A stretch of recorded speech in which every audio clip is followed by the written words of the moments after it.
So students, in the last lecture we have talked about the cell. So मैंने आप लोगों को बताया था कि किसी भी अगर एनिमल सेल की बात करें तो इसके 3 मेन कंपोनेंट्स होते हैं. Plasma membrane, the outer covering,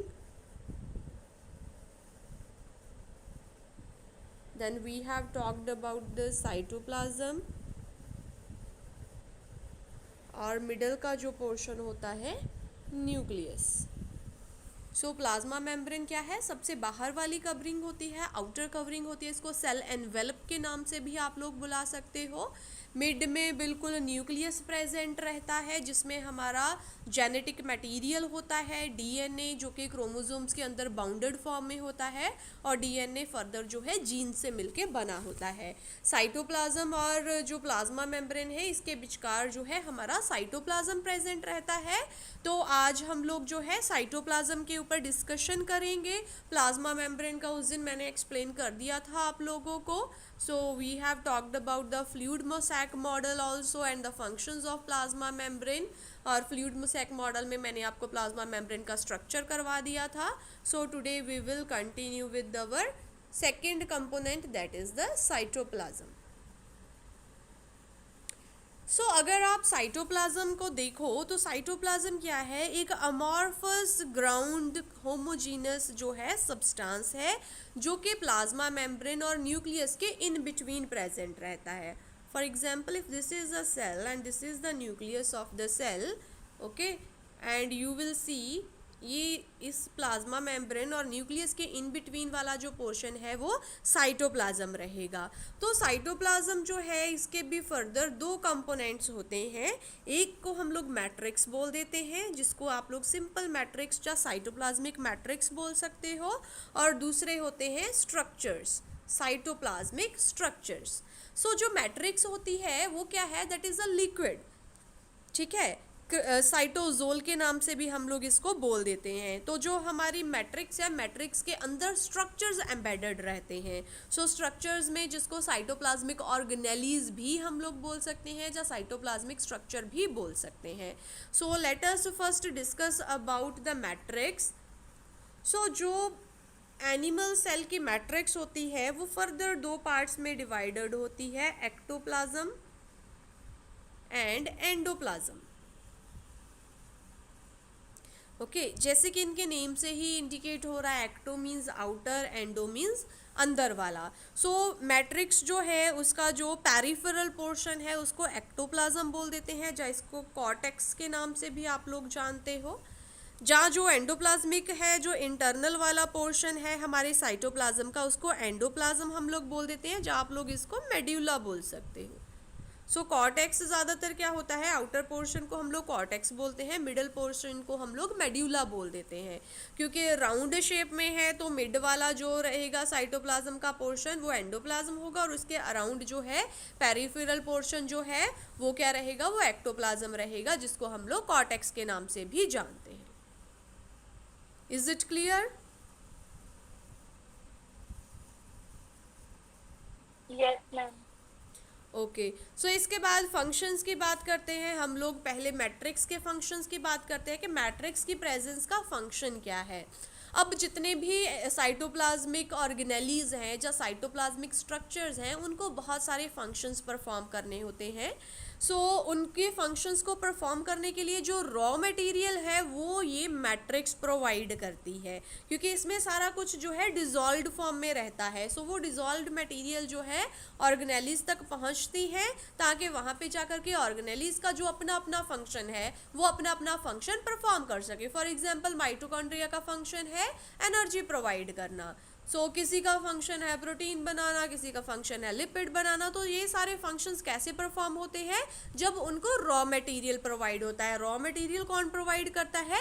cellular matrix provide करती है. सो जितना भी मटेरियल्स का एक्सचेंज होना है ऑर्गेनेलीज के बिचकार में, या फिर सेल के ऑर्गेनेलीज और जो सेल के बाहर फ्लूइड है जिसको हम लोग एक्स्ट्रा सेल्यूलर फ्लूइड बोल देते हैं, ECF.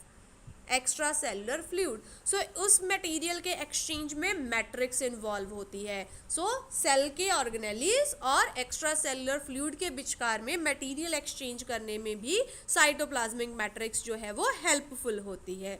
इसके अलावा जितनी भी मेटाबॉलिक रिएक्शंस हो रही है, चाहे वो एनाबॉलिक प्रोसेसेस है, चाहे वो कैटाबॉलिक प्रोसेसेस है, मतलब building up and breaking down के प्रोसेसिंग है, everything is happening inside the matrix only.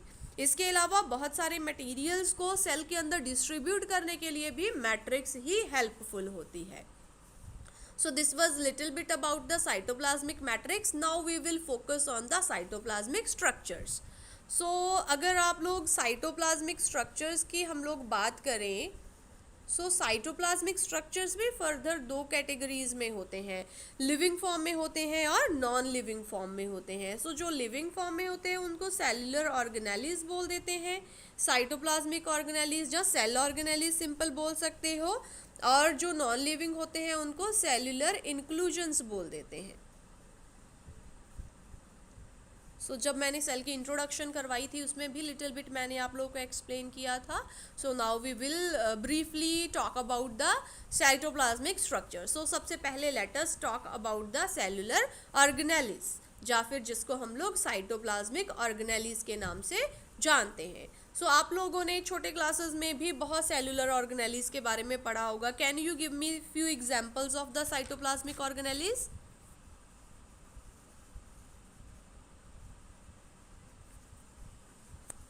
Yes, anyone? Any examples of the cytoplasmic organelles? Mitochondria. Yes, very good. Mitochondria. Then? Golgi complex. Golgi complex. Yes.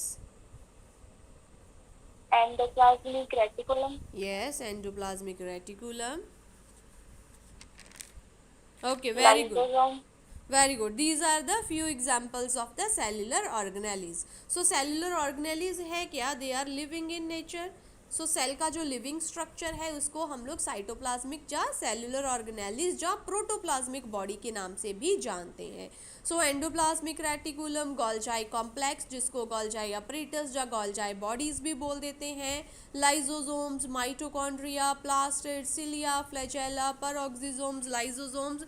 So these are the various examples of the cytoplasmic structures और cytoplasmic organelles. Okay,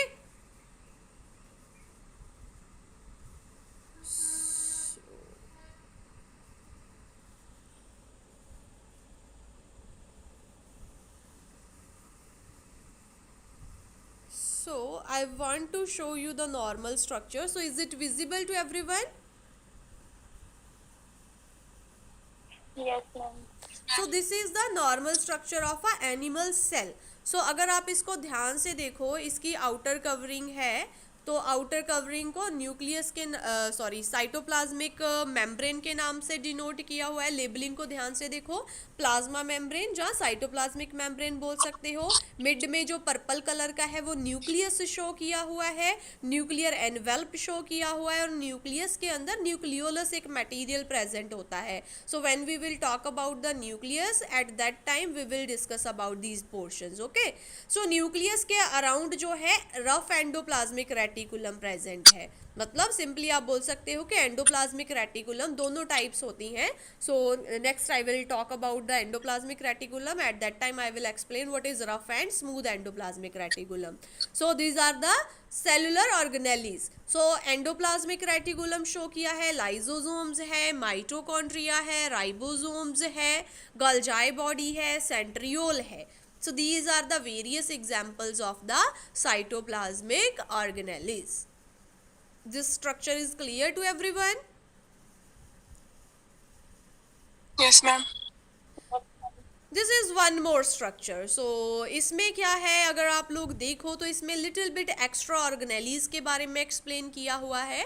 अगर आप इस structure को ध्यान से देखो तो cell के बाहर आपको ब्रश बॉर्डर टाइप जो है या हेयर लाइक जो प्रोजेक्शंस दिखाई दे रही हैं, जिनको हम लोग सिलिया के नाम से जानते हैं। सो सिलिया के जैसे ही एक और भी जो साइटोप्लाज्मिक स्ट्रक्चर्स होते हैं जिनको हम लोग फ्लैजेला भी बोल देते हैं, उनका साइज लिटिल बिट बड़ा होगा। सो सो नेक्स्ट मैं सिलिया और फ्लैजेला के बारे में आप लोग को एक्सप्लेन करूंगी under the cytoplasmic organelles.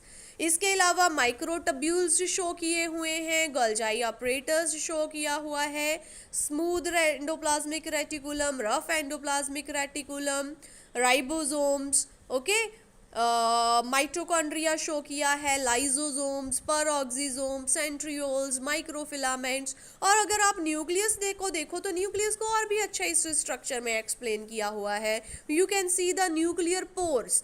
Nucleus में पोर्स प्रेजेंट रहते हैं जिनके थ्रू हमारा जो मैसेंजर आरएनए है, जिसको हम लोग एमआरएनए बोल देते हैं, वो बाहर लीक आउट होके हमारे साइटोप्लाज्म में जाता है। जब बहुत सारे ऐसे मैसेंजर्स होते हैं जो साइटोप्लाज्म से न्यूक्लियस के अंदर या न्यूक्लियस से साइटोप्लाज्म के अंदर मूव करते रहते हैं, तो इन न्यूक्लियर पोर्स की हेल्प से उनकी मूवमेंट होती है। इसके अलावा न्यूक्लियर एनवेल्प शो किया हुआ है, न्यूक्लियोलस शो किया हुआ है, एंड बीच में क्रोमेटिन थ्रेड्स शो किए हुए हैं जो कि मिलके क्रोमोसोम्स बनाते हैं, जिनके अंदर हमारा जेनेटिक मटेरियल डीएनए प्रेजेंट रहता है। Is this structure clear to everyone? Yes, ma'am. Yes, ma'am. Okay. So let us now discuss about the cytoplasmic organelles. So I will start with the cytoplasmic organelles. So first organelle we will talk about is the endoplasmic reticulum, जिसको हम लोग short form में ER भी बोल देते हैं।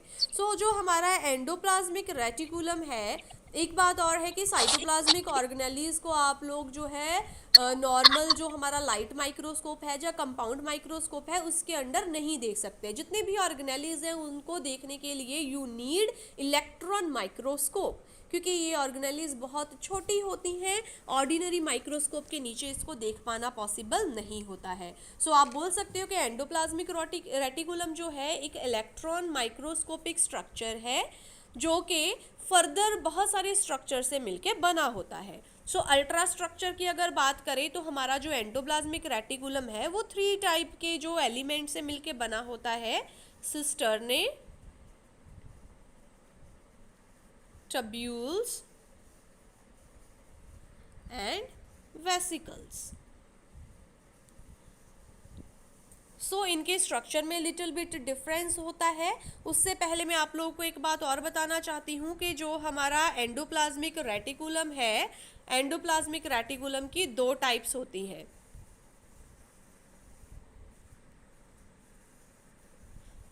Rough endoplasmic reticulum and smooth endoplasmic reticulum.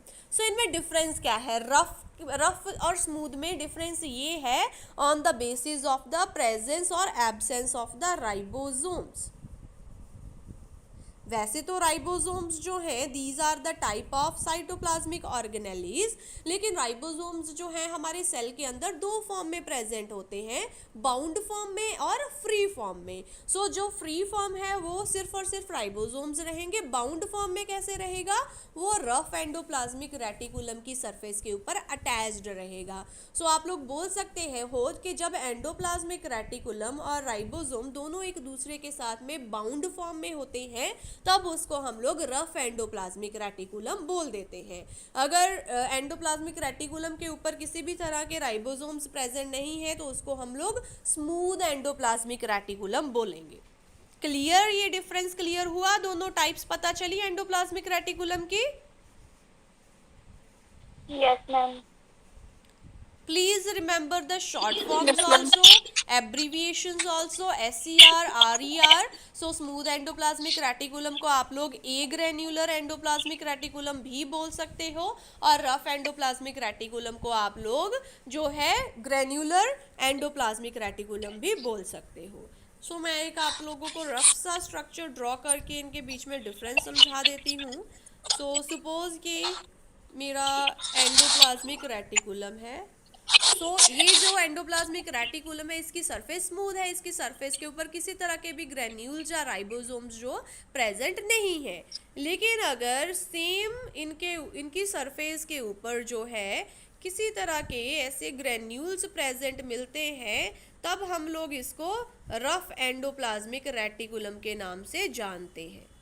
तो ये ग्रेन्यूल्स एक्चुअल में क्या है? They are ribosomes. Okay, so this is SCR, smooth endoplasmic reticulum, and this is RER, rough endoplasmic reticulum. Is it clear? Yes, ma'am. Next we will talk about the ultrastructure of the endoplasmic reticulum. So अगर आप endoplasmic reticulum को under electron microscope देखो तो electron microscope के नीचे आप लोगों को देखने के लिए मिलेगा कि हमारा जो एंडोप्लाज्मिक रेटिकुलम है वो फर्दर 3 एलिमेंट से मिलके बना हुआ है.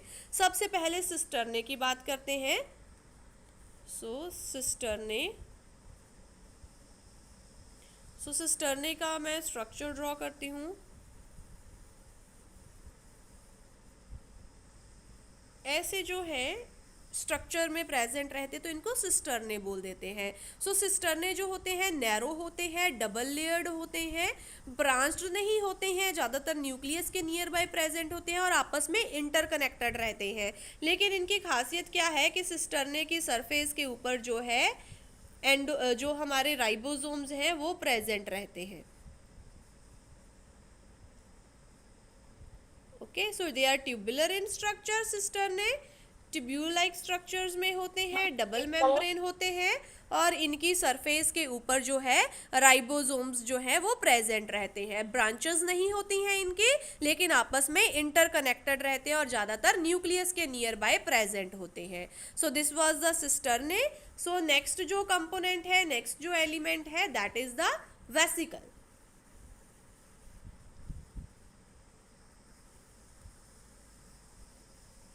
So second one is the vesicles. सो जो हमारे वेसिकल्स होते हैं ये ओवल शेप में होते हैं, जहाँ राउंड शेप में होते हैं और साइटोप्लाज्म में कहीं पे भी इधर उधर जो है स्कैटर्ड फॉर्म में होते हैं. लेकिन इनकी भी सरफेस के ऊपर क्या रहता है, स्टडर्ड रहते हैं राइबोसोम्स. सो सिस्टर्ने की सरफेस के ऊपर भी राइबोसोम्स प्रेजेंट है और वेसिकल्स की सरफेस के ऊपर भी राइबोसोम्स प्रेजेंट है. तो they are the main elements जो कि हमारे रफ एंडोप्लाज्मिक रेटिकुलम को बनाने में हेल्प करते हैं. सो ऐसे जो है बहुत सारे जगह जगह पे जो है ऐसे जो सिस्टर्ने जो है they will be present. So cytoplasm में इधर उधर स्कैटर्ड फॉर्म में रहते हैं, लेकिन जो सिस्टर्ने बताया था वो न्यूक्लियस के नियर बाय रहते हैं और वेसिकल्स इधर उधर स्कैटर्ड रहते हैं. नेक्स्ट जो थर्ड एलिमेंट है एंडोप्लाज्मिक रेटिकुलम के अल्ट्रा स्ट्रक्चर बनाने में इन्वॉल्व होता है, that is known as the tubules. Tubules जो होते हैं ये ब्रांच्ड फॉर्म में होते हैं, जो वाइड रहते हैं as compare to the cisternae.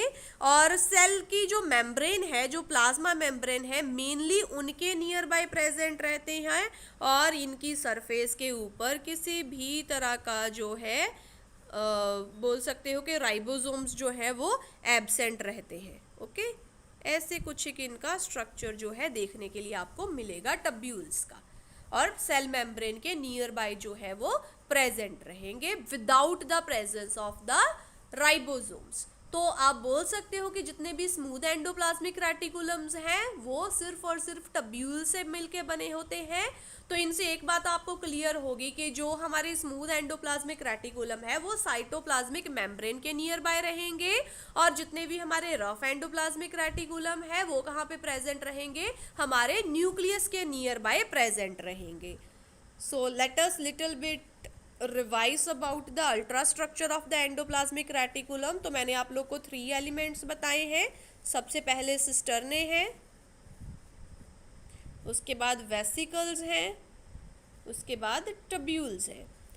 अगर आप एंडोप्लाज्मिक रेटिकुलम के स्ट्रक्चर को इलेक्ट्रॉन माइक्रोस्कोप के अंदर देखो तो ये इन तीनों एलिमेंट से मिलके बने हुए होते हैं. सो जो हमारा रफ एंडोप्लाज्मिक रेटिकुलम है वो सिस्टर्ने और वेसिकल से मिलके बना होता है और जो हमारा स्मूथ एंडोप्लाज्मिक रेटिकुलम है वो टब्यूल से मिलके बना हुआ होता है. तो सिस्टर्ने और वेसिकल की सरफेस के ऊपर राइबोसोम्स स्टडड रहते हैं, लेकिन टब्यूल्स की सरफेस के ऊपर किसी भी तरह के राइबोसोम्स प्रेजेंट नहीं रहते. सिस्टर्ने न्यूक्लियस के नियर बाय प्रेजेंट होते हैं, वेसिकल्स साइटोप्लाज्म साइटोप्लाज्म में इधर उधर स्कैटर्ड फॉर्म में मिलते हैं, और जो टब्यूल्स होते हैं वो हमारे सेल की प्लाज्मा मेम्ब्रेन के नियर बाय प्रेजेंट रहते हैं, और इनकी सरफेस के ऊपर राइबोसोम्स एब्सेंट रहते हैं. So clear up to this to everyone? Yes, ma'am. Yes, ma'am. So now we will talk about the functions of the endoplasmic reticulum. So endoplasmic reticulum का सबसे मेन फंक्शन क्या है? Okay, सो सबसे पहले अगर हम लोग बात करें, एंडोप्लाज्मिक रेटिकुलम जो है एज अ सर्कुलेटरी सिस्टम के तौर पे काम करता है, मटेरियल्स की ट्रांसफॉर्मेशन में हेल्प करता है. सो एक डायरेक्शन में मटेरियल्स को फ्लो करता है. सो मैं एक फ्लो चार्ट आप लोग को ड्रॉ करती हूँ कि कैसे मटेरियल एंडोप्लाज्मिक रेटिकुलम एक्चुअली एक ही डायरेक्शन में वो फ्लो करते हैं, मटेरियल कैसे होता है. सो सबसे पहले मटेरियल जो है रफ एंडोप्लाज्मिक रेटिकुलम से स्मूथ एंडोप्लाज्मिक रेटिकुलम तक जाएगा, वेसिकल्स की फॉर्म में, वैक्यूल्स की फॉर्म में जाता है. स्मूथ एंडोप्लाज्मिक रेटिकुलम से गल्जाई बॉडीज की तरफ मूव होगा. उसके बाद हमारे जो लाइजोसोम्स हैं, लाइजोसोम्स के पास जाएगा, और लाइजोसोम्स से आउट ऑफ द सेल चला जाएगा. ठीक है. सो कोई भी मटेरियल जो है उसकी जब मूवमेंट होती है, सर्कुलेशन होनी है उसकी एंडोप्लाज्मिक रेटिकुलम के अंदर, तो वो एक फ्लो में सर्कुलेट करता है. सबसे पहले मटेरियल जो रफ एंडोप्लाज्मिक रेटिकुलम के पास है वो पहले स्मूथ एंडोप्लाज्मिक रेटिकुलम के पास ट्रांसफर होगा. स्मूथ एंडोप्लाज्मिक रेटिकुलम उसको गोल्जाई बॉडी या गोल्जाई अपरेटस के पास भेजेगा. फिर वहाँ से वो प्राइमरी लाइजोसोम के पास जाएगा. प्राइमरी लाइजोसोम से वो एक्सोसाइटोसिस प्रोसेस के थ्रू सेल से बाहर चला जाएगा. सो मटेरियल्स को सेल के बाहर अगर भेजना है तो एंडोप्लाज्मिक रेटिकुलम जो है एज अ सर्कुलेटरी सिस्टम के तौर पे काम करती है. इसके अलावा नेक्स्ट फंक्शन हमारे एंडोप्लाज्मिक रेटिकुलम का क्या है कि हमारे सेल का साइटोस्केलेटन बनाने में हेल्प करता है. एंडोप्लाज्मिक रेटिकुलम सेल को मैकेनिकल सपोर्ट प्रोवाइड करता है और उसकी शेप को मेंटेन करने में हेल्प करता है. इसके अलावा एंडोप्लाज्मिक रेटिकुलम जो है वो सेल को चैम्बर्स में डिवाइड कर देता है, मटेरियल्स को एक्सचेंज करने में हेल्प करता है. सो एक कंपार्टमेंट से दूसरे कंपार्टमेंट में. सो कंपार्टमेंटलाइजेशन जो है वो सेल की लाइफ के लिए बहुत ज़्यादा एसेंशियल है, क्योंकि जब कोई भी चीज़ कंपार्टमेंट्स में मतलब पीसेस में डिवाइड हो जाती है, जहाँ छोटे छोटे हिस्सों में डिवाइड हो जाती है, तो उससे फिर क्या होता है कि सेल की जो एक्टिविटी है वो इंक्रीज हो जाती है सरफेस एरिया इंक्रीज होने की वजह से. तो और भी इफेक्टिव उस पार्ट का जो है फंक्शन होता है. इसके अलावा जो रफ एंडोप्लाज्मिक रेटिकुलम है वो न्यूक्लियर एनवेलप, न्यूक्लियस की जो आउटर कवरिंग है उसको भी जो है बनाने में हेल्प करता है हमारा रफ एंडोप्लाज्मिक रेटिकुलम. इसके अलावा बहुत सारे एंजाइम्स हैं जो कि एंडोप्लाज्मिक रेटिकुलम जो है उनको उनकी सिंथेसिस में हेल्प करता है, जैसे एटीपीएज, रिडक्टेज, डिहाइड्रोजिनेसेस, फॉस्फेटेजेस. सो इनकी फॉर्मेशन में रफ एंडोप्लाज्मिक रेटिकुलम हेल्प करता है. सो आप बोल सकते हो कि रफ एंडोप्लाज्मिक रेटिकुलम का एक और फंक्शन है एंजाइम्स की फॉर्मेशन करना. इसके अलावा जेनेटिक इन्फॉर्मेशन को न्यूक्लियस से सेलुलर ऑर्गेनेलीज में ट्रांसफ़र करने के लिए भी एंडोप्लाज्मिक रेटिकुलम हेल्पफुल होता है. सो जो भी इंफॉर्मेशन मैसेंजर आरएनए जो है वो न्यूक्लियस के अंदर से एंडोप्लाज्मिक रेटिकुलम तक लेके जाएगा, और बाद में एंडोप्लाज्मिक रेटिकुलम उस इंफॉर्मेशन को फर्दर कन्वे कर देगा अलग अलग ऑर्गेनेलीज तक, ताकि हर एक ऑर्गेनेली को अपना काम पता चल सके कि मुझे क्या क्या काम करना है.